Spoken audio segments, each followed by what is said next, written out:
চলে এসেছি নতুন আমার একটা মিনি ব্লগ নিয়ে।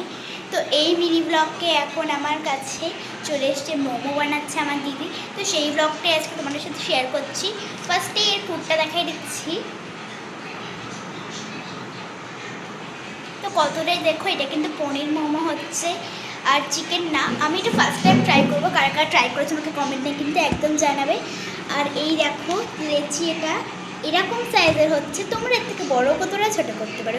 এটা করা একদমই ইজি। তোমাদের এই পদ্ধতিটা আমি প্রথমে বলে দিচ্ছি। প্রথমে আমাদের লাগবে অর্ধেক টমেটো, তোমরা যতটা বানাবে ততটার মতো নেবে, একটা টমেটো নেবে। তারপরে পেঁয়াজ আর লঙ্কা একদম কুচি কুচি করেও করতে পারো, ওটা ভালো লাগবে কুচি কুচি করে। তারপরে লাগবে যেরকম আমাদের পনির। তা পেঁয়াজ আর পনির এগুলো প্রথমে কিন্তু পেঁয়াজটা ভাজবে, পেঁয়াজ ভাজার পর তারপর লঙ্কা আর টমেটো দিয়ে একটু ভাজার পরে একটু কালার আসবে, প্রায় মানে কিছু ডিপও না হালকাও না, ঠিক আছে, মাঝামাঝি যে কালারটা সেই কালার আসার পরে তারপর আমাদের কী করতে হবে, তারপরে এই যে পনিরটা আমাদের গ্রেট করা আছে সেইটা দিয়ে দেবো মিক্সার থেকে। তো খুব সুন্দর।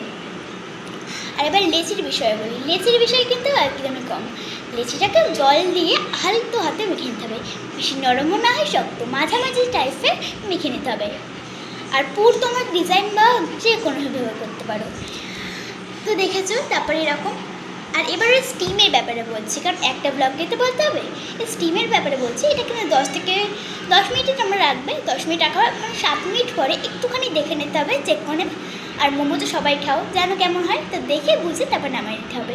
তাহলেই আমাদের সুস্বাদু পনির মোমো রেডি।